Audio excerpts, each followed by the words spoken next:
As we focus this morning and this evening on shared society in the Galilee, the South African connection. This program will be recorded. I remind everybody to please put yourselves on mute. Joining us today are members of the steering committee, alumni, parents of alumni, educators, the leadership of Oranim College, including Dr. Muli Peleg, the new head of the international school, and Dr. Amit Schechter, the new president of the college. Welcome, Dr. Amit Schechter. Also joining us are supporters. Thank God for our friends whose donations allow us to move ahead with our plan to transform the Galilee. We are also joined by alumni of Habonim, Southern Africa, whose vision of Israel embraces shared society. Dr. Desmond Kaplan and I began planning in 2014 with seed money from the Sparks of Change Foundation, established in loving memory of Daniel Siegel, and with the wonderful partnership of Oranim International School, headed by Dr. Roberta Bell Kligler. We selected students from both Jewish and Arab high schools, trained them at Oranim, and brought them to the States to advocate for shared society. The first trip was in 2016, 8 students and their teachers to Philadelphia, Baltimore, and Washington. In 2018, we added a trip to Toronto, and in 2019, we added a trip to South Africa. Like all international student travel programs, we had to change our plans in March of this year due to the coronavirus. We were preparing to send 5 groups this year, including delegations from several colleges. However, we used this time to refocus and to reformulate. We welcomed new schools in Israel and expanded the number of students impacted by the program. We engaged a director and an assistant and 2 additional assistant directors. We arranged programs for our alumni in sports and music and debate club. We had alumni reunions. We added one of our alumni, Arab alumni, Rima, to our steering committee, and we arranged Zoom programs to engage our current students and their teachers, our alumni, and our supporters. Today, we reflect on our highly successful trip to South Africa. Let's hear from some of our student travelers.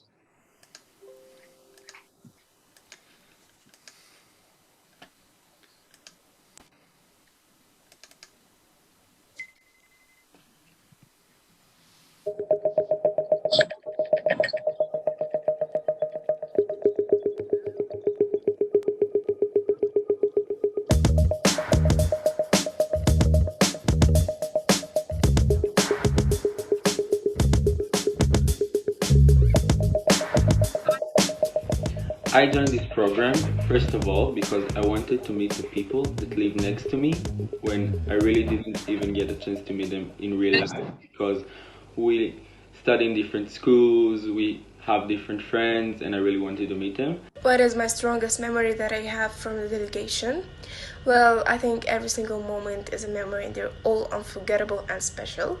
But the very special one to me is that when we were in Cape Town at the Golans, there we all had the chance to express our feelings about each other and about the program.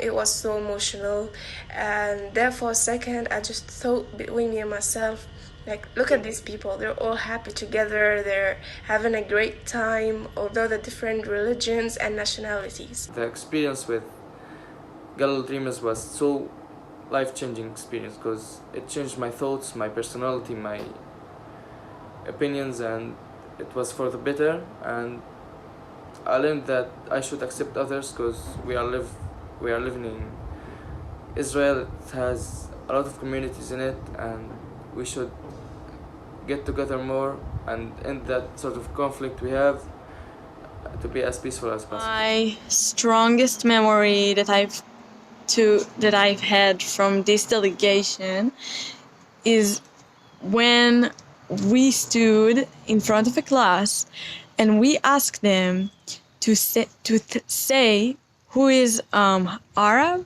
and who is Jew, and they just didn't recognize it. Yeah. I was like, it showed me how similar we are. I believe in connection between people, especially between Arabs and Jews, because we need that type of connection here in Israel to build the community.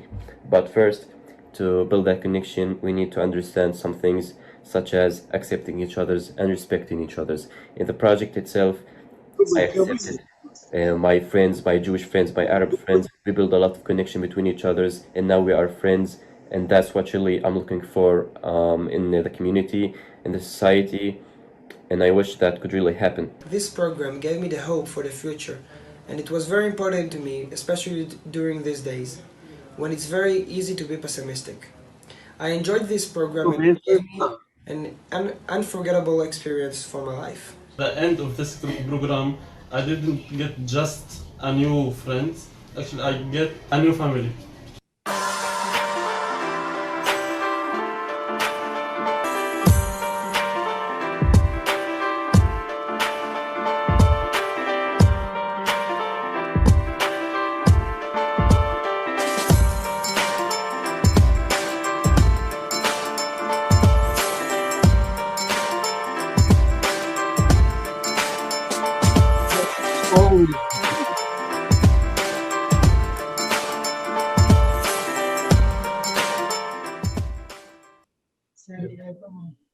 Dr. Desmond Kaplan is co-founder of Galilee Dreamers. I turn the floor now to Desmond. Why South Africa? Yeah, sorry. Okay. So hi, everybody. It's great to see all of you here from different places in the world. So when Paul and myself began this program a number of years ago, we focused on the United States, and then due to our contact with Stephen Pincus through Harbonim, we'd had a very successful trip to Canada. We'd been working with a foundation called Sparks of Change, and their focus, their interest was in the Baltimore area and the Maryland area. And when we said we feel we have a model of coexistence and shared society that we want to take to other places in the world, we broke away from that organization, which had been so instrumental in helping us begin the program.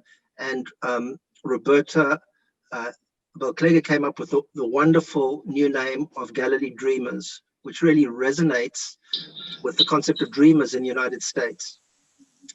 Being from South Africa myself, I was particularly interested in us expanding to South Africa next. And so we began discussing it, and I spoke about South Africa's beauty, and soon Roberta and Paul were on board, and we began planning. Our initial concerns were that the South African Jewish community in the past 2 decades has become more religious and probably more right-wing. And a number of my friends, including, for example, well, I won't mention which specific friends, but friends in Israel had said to me, ex-South Africans, that you're going to have a very hard time taking the group to South Africa, persuading people to do this. Being optimists, we decided to proceed, and I contacted Jeff Cohen, who's the Director of Education at Herzliya, the school that I was at in Cape Town, who was, I think, 2 years after me at Herzliya. And Jeff, who's really wonderful, was very responsive to the program. And so we started planning it with him and also with Rabbi Kasev from the King David schools, who also was surprisingly responsive and open to the program. What we stressed was this is not a political program. We're not aligned with any political ideology or organization, that our mission really is shared society in the Galilee and in Israel, and in fact, shared society around the world. We feel that we had and have a model that can be replicated for areas of conflict anywhere else in the world. So we began planning, and at this point, we ran into big problems. And this is where Roberta was instrumental in smoothing the way so that the trip actually happened. Because what happened, and this amazed us was that the Israeli Ministry of Education said South Africa is too dangerous a place to travel to. It also, this was after the tragedy that had occurred in Israel, where children on a hike in the south of Israel had died during a flash flood. And so the ministry was being extra cautious. Plus, it also coincided, the dates of our trip, with June the 16th, which is the beginning of the uprising of the students in South Africa. And so both Soweto in Johannesburg and Khayelitsha in Cape Town, one of the biggest shanty towns in the world outside Cape Town, which we planned on visiting, became out of reach. And there was the Israeli authority, the Israeli embassy and Ministry of Education wanted us to be very specific about our itinerary and to constrict the itinerary and not go into these areas, which we agreed to. So we began preparing, and something that we do before trips is to prepare the students for the type of questions they're going to be asked. And so we did this at Oranim. We had Mark Bortz, who's an ex-South African living in Krasaba. Don't think he's with us today. And myself and some other people in a sort of a round circle kind of forum, started preparing the students for the most difficult questions. And I think the most difficult questions that students are ever asked are, how do you feel about the army? Bearing in mind that half the students are Jewish and half are Arab. Also the big issue in Israel is that Israel over the years has been labeled as an apartheid state. And so we tried to prepare the students as well as we could for these kind of questions. We also tell our students that there is no right or wrong answer. We are not grooming them or telling them to say anything they can say, whatever they want, obviously in a sensitive way, not offending people, but that there is no particular political line or ideology that our group has apart from shared society. So the trip took place, even though up until the last minute we weren't sure it was going to take place. Once in South Africa, there was a strange feeling of us having to almost hide the fact that we were Israelis, an Israeli group. And that's because Israel is very politicized in South Africa. And we certainly felt responsibility towards the contingent to keep everybody safe. We're going to describe the trip in greater detail now, but it was an outstanding success. What we've always found is that when you send a group of Jewish and Arab Galileans overseas, often people don't know who's Jewish and who's Arab, which we find funny and wonderful. We also find that sending the group to different countries, be it to Baltimore, for example, to the Museum of African American History, or to the South African Apartheid Museums, that the Israeli contingent is shocked at the discrimination, racism, and cruelty that they see having occurred historically in these other countries. And it unites them. In fact, this group, what was poignant with this group was that they said, wow, our life in the Galilee is wonderful. The South Africans seem to be living in fortress kind of conditions. And we sort of sensed this in Johannesburg with multiple locks and safe and security systems to get into someone's house. And I think that they just reflected on how free they feel in the Galilee. Although we do know that Jewish and Arab communities live very separate lives socially in the Galilee, and this is what we are trying to break down. But they certainly can go out at night and socialize together and go to movies and restaurants at night, both the Arab and the Jewish Galileans, without worrying about safety issues, which is not the case in Johannesburg nor in Cape Town. So I'm going to hand it over now to continue the rest of the program. Afterwards, we'll have questions and answers. And I just hope everybody enjoys the presentations.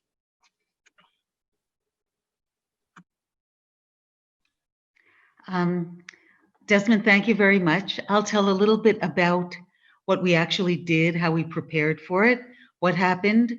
But I want to say first, for me personally, Roberta Bell Kligler a girl from Scarsdale, New York, who moved to Israel and has been living here for 40 years.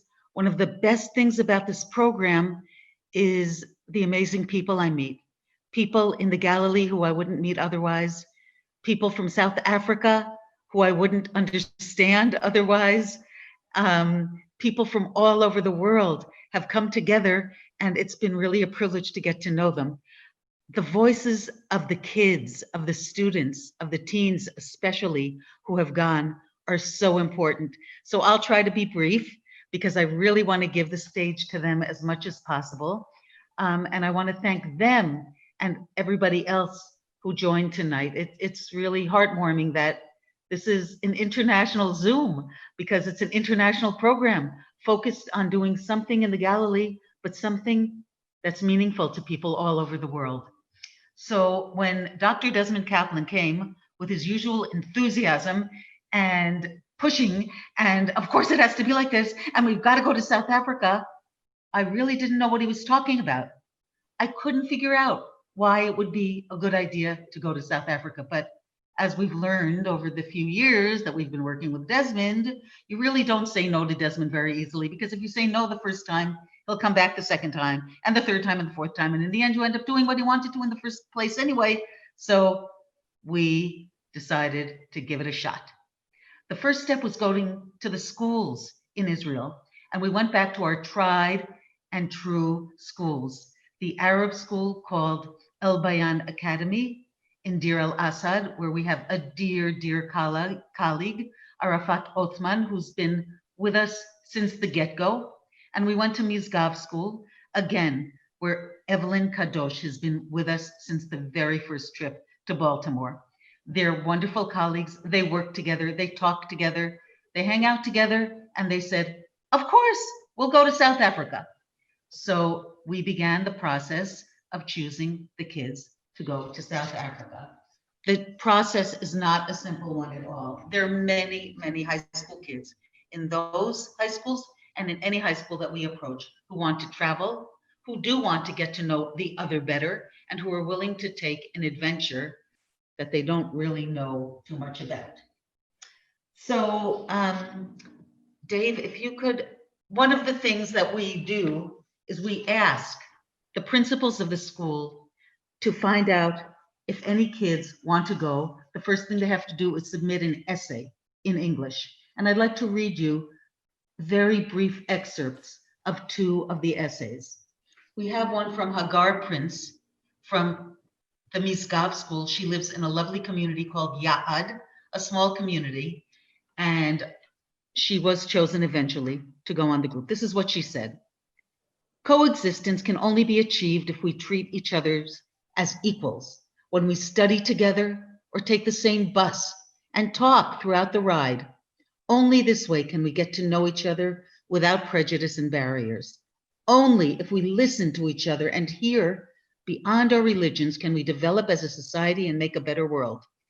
I am going on this delegation because I want to make a more healthy relationship with our Arab neighbors. One of the visions I have in my mind after the trip came back was Hagar and her other Jewish female traveler getting in their car when they got their licenses, their driving licenses, and driving into Sakhnin to hook up with their Arab friends who they hadn't seen for a few weeks. That was one of their first trips. Hagar was on the trip. She was an incredible young woman. I don't know if she's with us tonight, but she's been connected ever since. Noor, her friend, an Arab young woman from Bene, who goes to the El Bayan school in Deir el-Assad, said, as a teenager, I cannot lose hope. I seize every moment in which I can express and share my ideas with other students who live in different societies. And I believe that we have many things in common, such as interests, dreams, and visions. As Gandhi once said, you must be the change you wish to see in the world. It means that to create a peaceful country and to stop wars, we must be willing to change ourselves first and to stop complaining, because it won't take us anywhere. Nothing will change unless we change. Two voices of 16-year-old kids who wanted to go to South Africa, and they did. As Desmond said, the difficulties were not small. They were on this end. The Ministry of Education forbade us from going to South Africa. It's too dangerous. They wouldn't take responsibility, and they wouldn't follow us around, even secretly, the way they do when we're in other parts of the world, to keep an eye on us because it's part of a school program. They said no. We didn't want to give up. People in South Africa had already planned a beautiful itinerary. Rabbi Craig Kasef had turned over every possible stone and made every possible connection. People were waiting for us. So we found a way to go, which was through the help of the Jewish Agency, and they gave us security briefings up the wazoo. At the end of one of the security briefings to which we invited the parents, one of the fathers came up to me and said, "How can you be sending my son to such a dangerous place?" And we said, "We think it will be a worthwhile experience and we will take care of him." I want to fast forward. That same father came up to me when we had the reunion, when we got back from South Africa, and said, "It is not fair that the parents don't get to go. We, the parents, must go to South Africa also. I don't care if it's safe or not safe. And I guess it's safer than I thought it was. We must go. When are you going to arrange that?" So that was the father of one of the kids who will join us today, one of the outstanding graduates who has become an integral part of this program. And his father is supporting him, pushing him, and nudging us to bring him and the other parents to South Africa.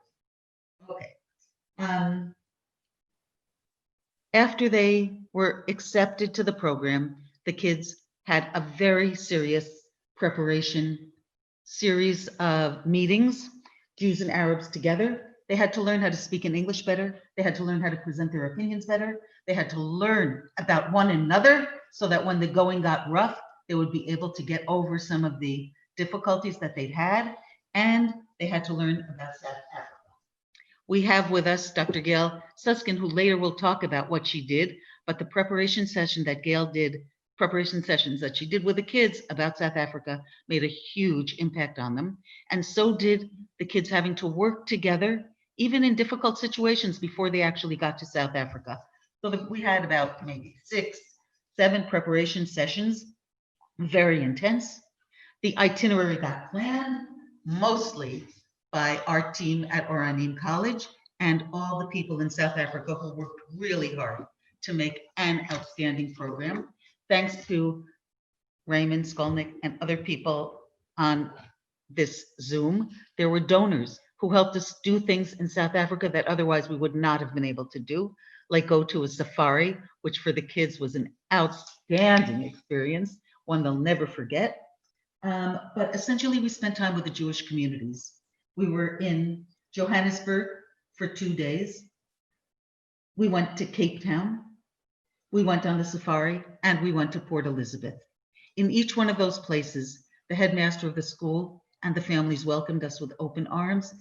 Jeff Cohn was one of the most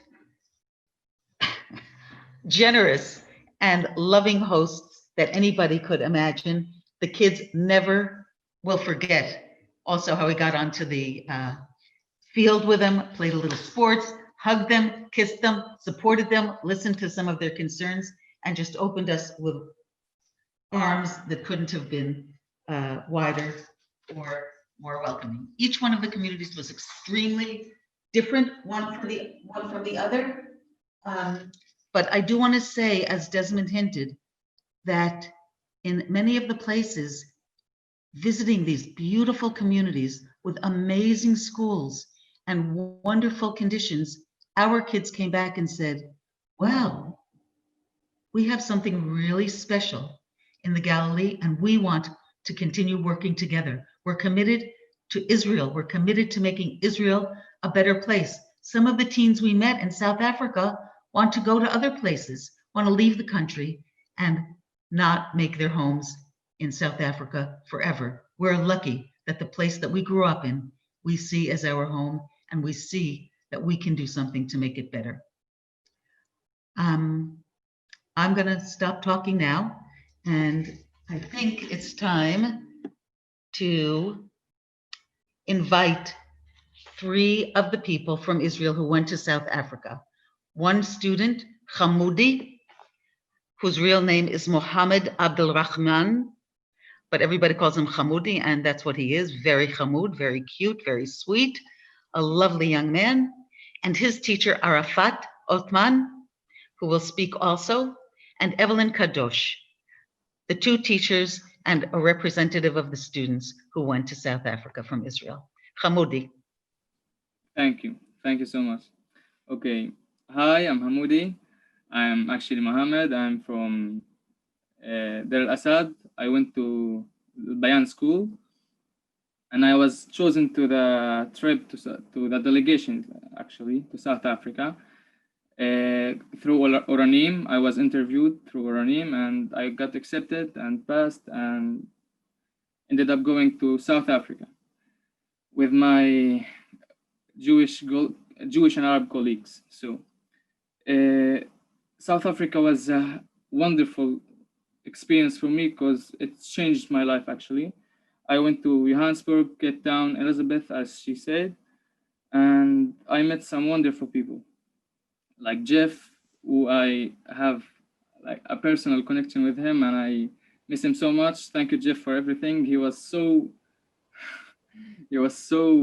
generous back then.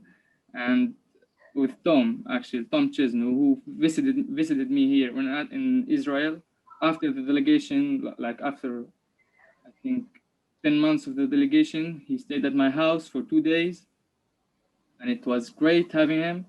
And we worked up actually on a project here in Israel, including Arab and Jewish students, and it was wonderful. And I would like to thank Roberta and Oronim for choosing me because that's a lot of responsibility and I think I can handle it. And I really love this program because it changed my whole perspective about everything in the world. Because humans are different and we should embrace that difference. And that's the whole point of the program itself, the Galilee Dreamers. And I'm so proud to be a part of this. So thank you so much. I think that's it. So one of the things that was most surprising to us was how beautiful South Africa was. We had heard so many things about it was dangerous, the blacks and the whites and apartheid, and we didn't know what to expect.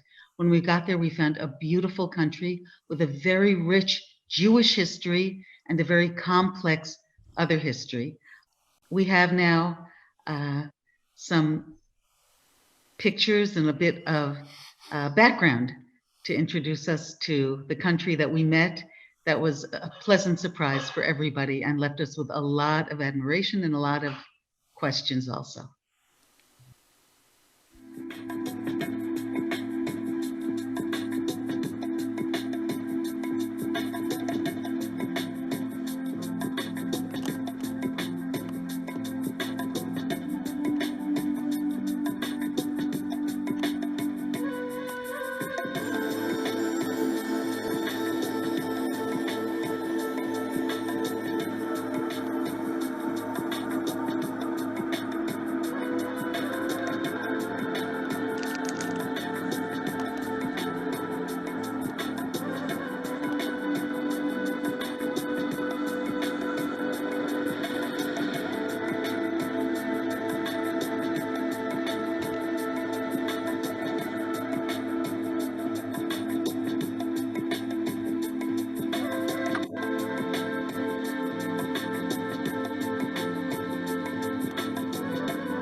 Tikvat Yisrael, iconic home to the oldest Jewish congregation in sub-Saharan Africa.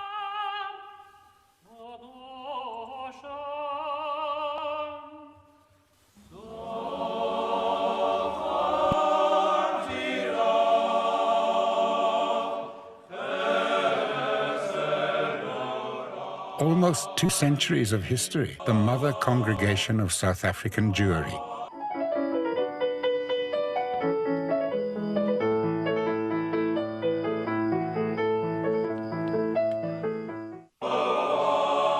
From wherever they came,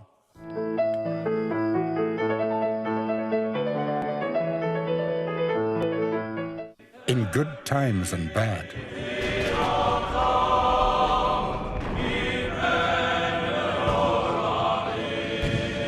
Part of the history of our country.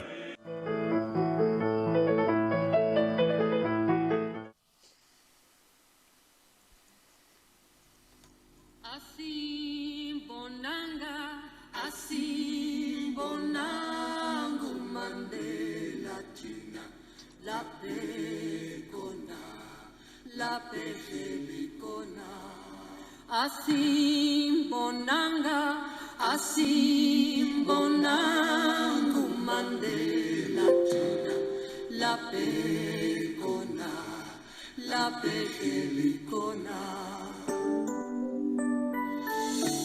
Oh, the sea is cold and the sky is gray. Look across the island into the bay.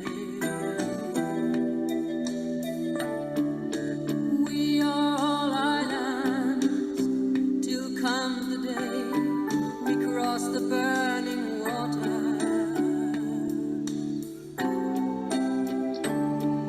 Asim bonanga, asim bonangu Mandela China, la pekona, la pekelikona. Asim bonanga,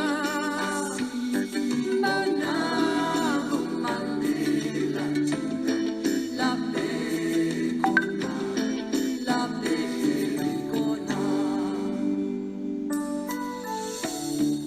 Seagull wings across the sea. Broken silence is what I do. Asim bonanga, asim bonangu Mandela China, la pekona, la pekelikona. Asim bonanga, asim bonangu Mandela China, la pekona, la pekelikona. Oh, the sea is cold and the sky is gray.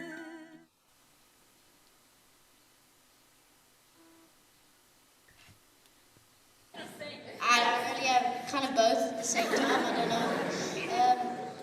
Jewish, Arab. I have no idea. Where in the two things?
Growing up in a relatively closed Jewish environment meant that I was never exposed to the Arab or Palestinian narrative, never mind to Arab teens. So when I found out that the Galilee Dreamers comprised of Jewish and Arab teens traveling together, I jumped at the opportunity to investigate who these people really were. I sat at a desk with my very weak Hebrew and asked the waiter who was there. Khamudi told me about his background, his identity, and his passions.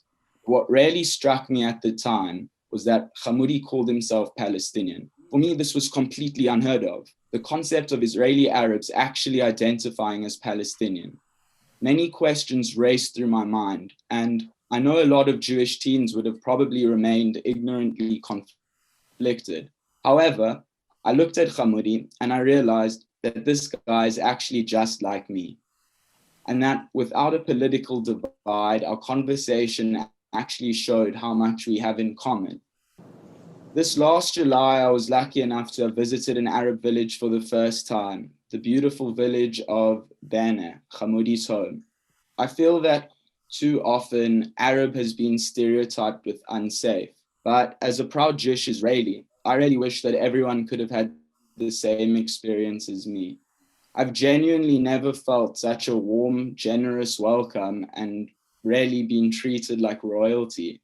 From my time in Israel and the South African Jewish community, much hatred and fear. Prejudice will always exist in those who cannot look into the eyes of those they're judging. I believe that if more Arab and Jewish teens looked into each other's eyes, we would break the prejudicial barrier, creating many more stories like mine. I now call Khamudi a best friend, and this is why the Galilee Dreamers have given me hope to achieve a shared society and ultimately peace. Thank you. I'm sorry. Okay. First of all, I'm very happy and very excited to be here again and to talk about first of all, about my emotions and my dreams. If I am here in this stand, I think that I have accomplished a lot by as an educator, as a teacher, that I can change the reality and to make our kids to live peacefully with the neighbors. I think that the Arabs and the Jews here in this country, I really believe doesn't matter if this country is belong for Jews or for Arabs. I think that this place is belong for everybody who is living here. Everybody is belonging to the place. It doesn't matter if it's for Jews or if it's Arabs. And I think that we have already expand in our delegations and expand in our dreams. Me and Roberta and Desmond and Rachel and Evelyn as teachers and as the people who push up this project. We started with a very small group who believing in peace and in a good neighborhood in the Galilee. I think today we have a very big group who is believing. We are a small Nakli and we hoping for do this place more peacefully, and we are trying to cooperate together to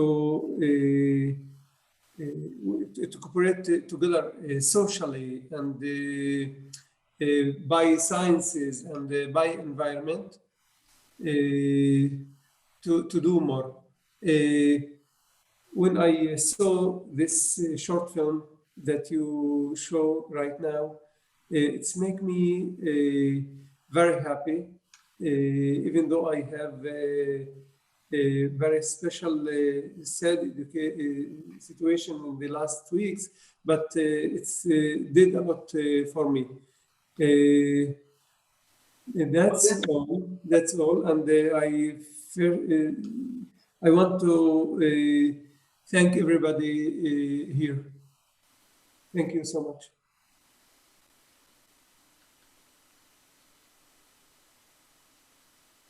Okay, so my name's Gail Saske, and I used to be Gail Bernstein, and I recognize two people from Port Elizabeth here. So I was born and grew up in Port Elizabeth, which is known as PE, the friendly city, the windy city. When Roberta asked me if I wanted to speak to the kids before they left, I really, really wanted to, because I find something incredibly inspiring about this program. And yet it took me a very long time to think what to tell them. How do you tell Arab and Jewish kids going to South Africa, the society you grew up in, growing up in an apartheid society where things were totally separate? How do you even justify where you grew up, how you grew up? We look back at Port Elizabeth as being this warm, friendly, accepting, loving community. And looking back on it, it wasn't really easy, and it wasn't really easy what to do as a human being, as an educator, as a mother, as a Jew. But then I guess the Galilee Dreamers has many complexities themselves, nothing simple. And I remember looking through a quote of the American poet Adrienne Rich, and I'm going to quote what she said. And she spoke about revision, which is the act of looking back, of seeing with fresh eyes, of entering an old text from a new critical direction. And that's how I tried to explain to these kids what kind of society they were going into, they were going to meet. With all the complexities, I have no doubt the most exciting thing they heard was hearing the South African slang. When I said to them, if someone says to you, they're going to come fetch you just now, don't stand there waiting. Just now can be in a minute, it can be an hour, it can be a day, it can be 2 weeks. When someone says like, oh, shame, it doesn't mean they feel sorry for you. Oh, shame can be that sweet, shame can be that's pity, shame can be that's so nice. And they totally, totally love the South African expressions. And then I try to explain to them a little bit about apartheid, about how color dictated who you were and what you were. And I explained to them about the pencil test. And I believe that that's kind of what kept them going the whole 2 weeks they were in South Africa. That if you could put a pencil through your hair and the pencil didn't fall out, you got classified as black, if they were having any doubt if you were black or colored. Well, apparently that's what they spoke about the whole trip in South Africa, who the pencil, like in which hair it would stay. But what I did know was that they would be very, very warmly accepted. I was so sure in telling them any community that they went to would accept them, would love to host them, and would be amazing hosts. And that's what happened. I also realized that for most South African Jews, meeting Israeli Arabs or Arab-speaking kids would be the first time they'd ever met them. And I tried to explain that to them, and people wouldn't know what an Arab-speaking person living in Israel was. They would have no concept, and more people would turn to them to try and understand. And I'm going to share with you something else. I looked at that school kid, and he couldn't work out who was Arab and who was Jewish. Well, I'll tell you the same thing. Like when you, as a South African, you can look at any crowd and you know who's Jewish and who's not. When you take Israelis and you ask them to identify, they have no idea anyway. So it's all kind of what culture you come from and who you believe. So PE, I know, it's a very small community. I found Port Elizabeth a very accepting community. And yet when I look back, I remember hearing that if your mother had converted Reform, you weren't allowed to go to the Jewish day school. So we weren't such a warm, accepting, loving community. And it was a matter of revisioning, of looking back on your own society through kids' eyes today, like in 2019, growing up in Israel. So I think I'm going to end off with a quote by probably one of the greatest people that South Africa have ever presented, which is Nelson Mandela. And he always says that education is the most powerful weapon with which you can use to change the world. And I think that that's exactly what Galilee Dreamers are doing. It's a very, very inspiring project. And I feel very privileged to have met the kids that went, to have met the teachers that went with them, and to meet all these people here who made it happen.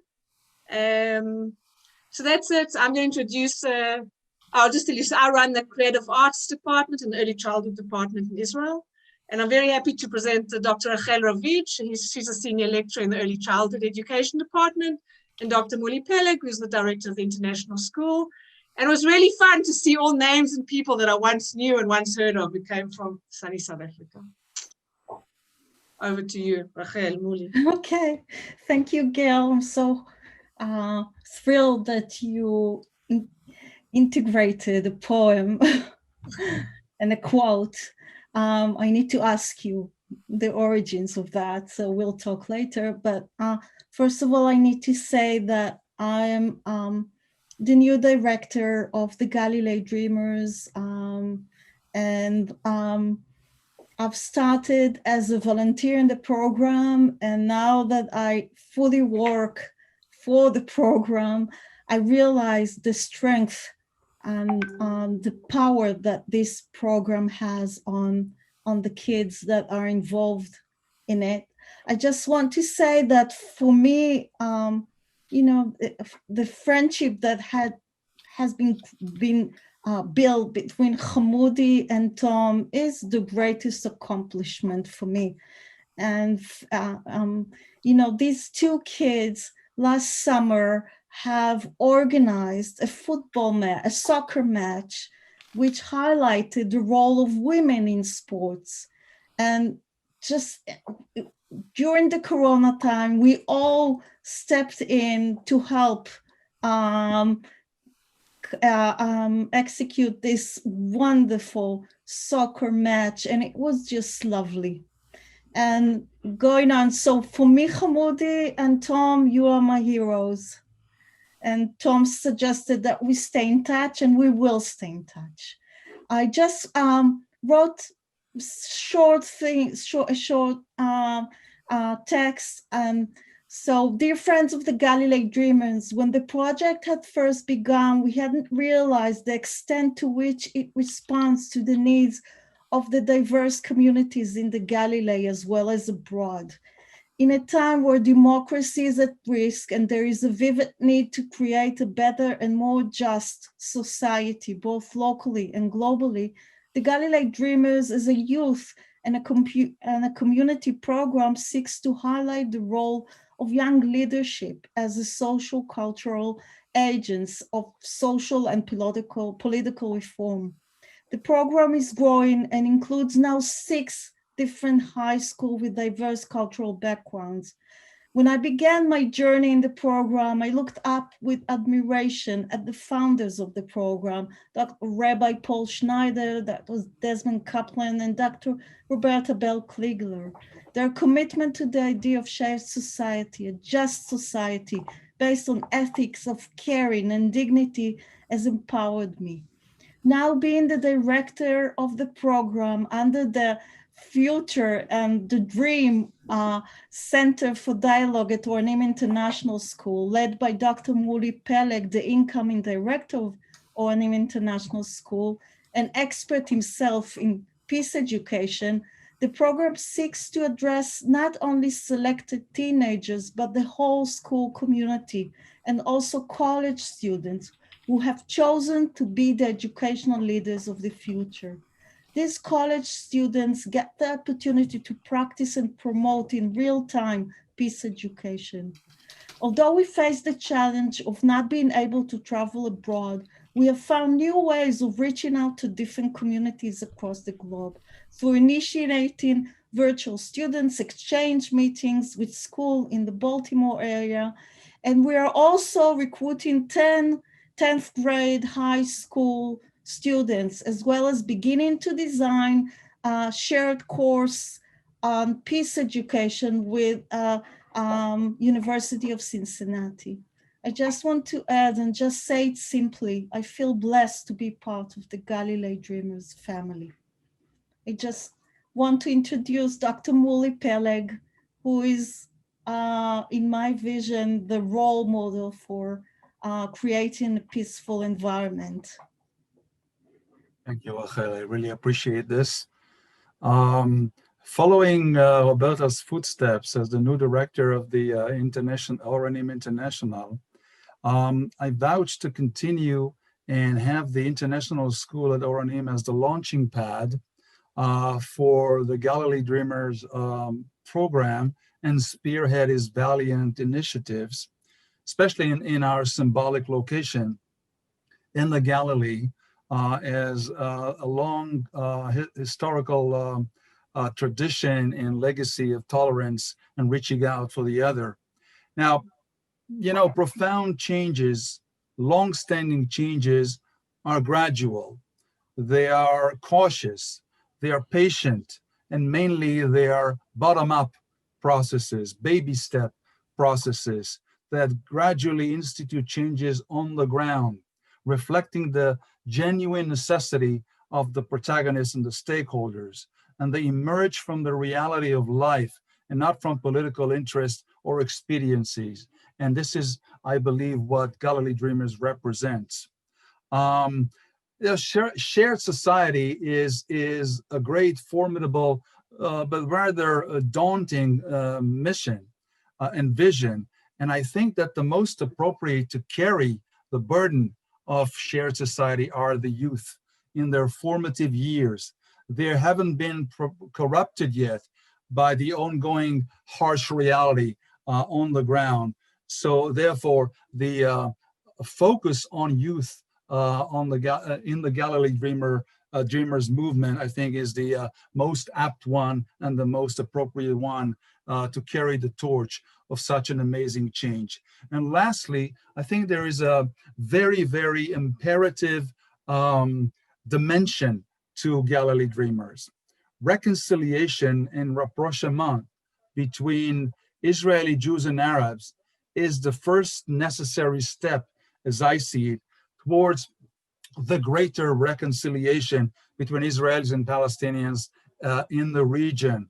And I think that Israeli Arabs or Israeli Palestinians are the bridge between Israelis and Palestinians. And for many, many years, I'm a veteran of peace processes in our afflicted region. For many, many years, Israeli Palestinians, Israeli Arabs were really neglected in the big picture of things.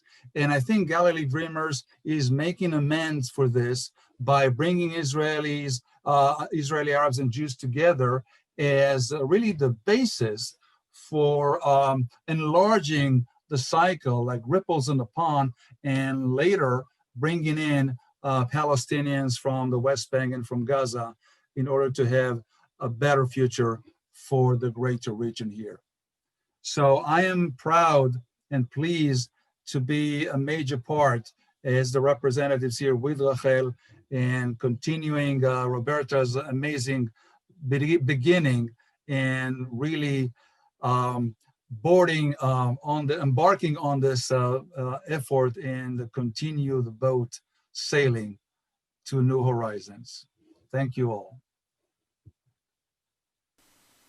So do we want to, I know Jeff is on this call, Jeff, the Director of Education at Herzliya, who was really instrumental in South African trip. Do you want to talk live a little bit, Jeff? New language you'd like to learn. Hi, everybody. Wonderful to see you all and to meet some of you, but especially nice to see Roberta and Evelyn and Arafat. So enjoyed getting to know you guys. And of course, my very favorite Hamoudi. We really gelled when we got to know each other really well. And I miss you, my boy. Maybe we can connect when COVID is over and I can come visit you in Israel as well. Also nice to see you, Tom, one of our ex-students. Lovely to see you. Are you living in Israel now, Tom? I think everybody can unmute if you want. I just want to share a couple of things with you which were quite instrumental for me. When Desmond first contacted me about being part of the Galilee Dreamers program, it really resonated because at Herzliya, the school where I'm the Director of Education, our students have created an interfaith program. And they've invited kids from Muslim schools and Christian-based schools to be part of an ongoing dialogue. And they do this every year. And one of the most amazing processes, I'm sure that Hamoudi will attest to this, is when our social worker at the school had the kids of the interfaith group and the hosts and the visitors from the Galilee Dreamers in a room together. discussing their inner thoughts and feelings. And I think that was quite a momentous occasion for the kids when they were able to share their own thoughts and in a very safe and very nurturing environment.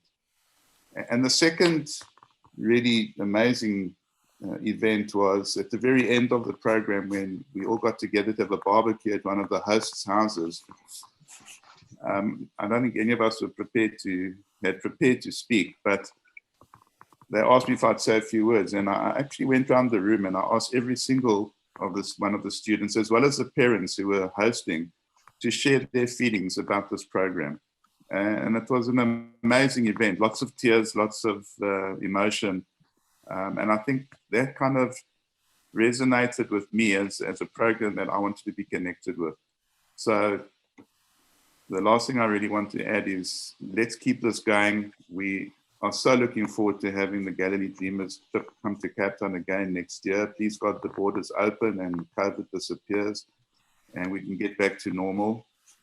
And I look forward to the next group of kids coming from Galilee Dreamers. So keep up the great work that you're all doing. Look forward to meeting you all in person when I'm in Israel next. I know we're sort of running out of time rapidly. I'm not sure, is Amit still here, the new president of Oranim? Because I was going to ask him if he wanted to say something. If not, I'll open up to questions.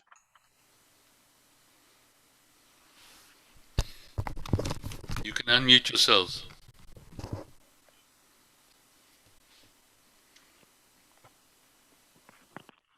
Yeah, I'd like to ask something, Des. A lot of going to see Jewish kids and Jewish schools. What about other ethnic groups, both in the South African trip and the other trips? So I'll answer this briefly. We absolutely believe that this is not just a Jewish Arab project. And so increasingly we've been visiting Muslim communities and Christian communities in Baltimore and Washington. I don't know if Paul Schneider wants to add to this. If you can unmute, Paul. Thank you very much. No, I really just want to bring some closure to the program, if that's okay, Desmond. I wanted to say the following, that there's so much work to do at times that seems overwhelming. And then I remember the plaque in your office, Desmond. If you were to walk into Dr. Desmond Kaplan's office, you see a plaque. It says, "We are all faced with a series of great opportunities, brilliantly disguised as impossible situations." My friends, we can do this. We can transform the landscape of the Galilee, one student at a time, one school at a time, with the incredible work of Oranim International School and our talented Israel team, with North American Friends of Oranim, and with the marvelous support of our funders around the world.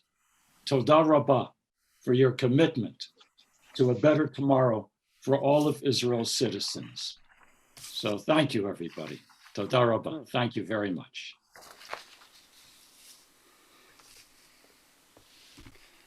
There's any last words? So, I always joke with Arafat. Firstly, when I first got to know Arafat, I said, "Can't you change your name for this project?" And he said, "No, well, he's actually not named after Yasser Arafat, but after a tree in Lebanon." Is that right? Mountain. A mountain. Sorry, Arafat. And so we always joke together that we always joke that God is not a realtor. He's not in the business of deciding that Italy's for the Italians and France is for the French. We all have the privilege of living on this little globe in the universe during our years on Earth, and then we hand it over to the next generation. And so I don't really believe that God decided on the demarcation of Israel or where exactly Palestinians must live or Arabs must live. And we all have to live on this earth together and in coexistence and shared society. And I do believe this project is a model for so many other different communities. If it's the queer straight community, if it's the Greeks and the Turks and the the Republicans and the Democrats, etc. We all have to learn to understand each other and to listen and to live together.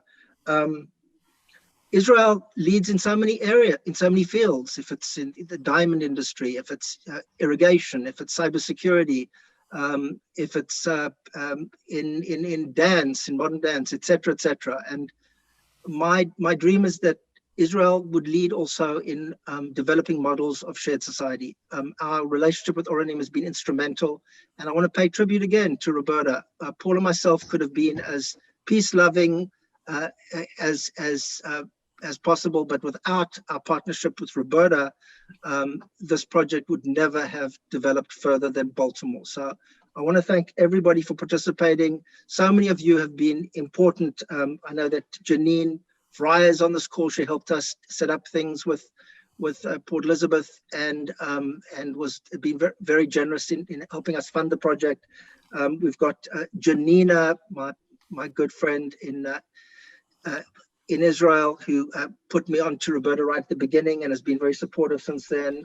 I see Estelle, who was a shlichat to South Africa in Harbonem. We've got Mark Bortz, a friend of mine, who's really helped me prepare the groups. And then Raymond, who was instrumental in making things happen in South Africa and has been such a powerful member of our board since. I want to thank everybody for participating in this. It's really a joy, and let's just hope that this continues to grow. It's wonderful having Muli with us today and having his leadership. And so many of you have so much to contribute to this initiative and this project. And let's just hope and pray that we continue to succeed in creating a shared society, not just in the Galilee, but around the world. Thank you. We wish everybody a wonderful day. Shalom. We'll see you soon.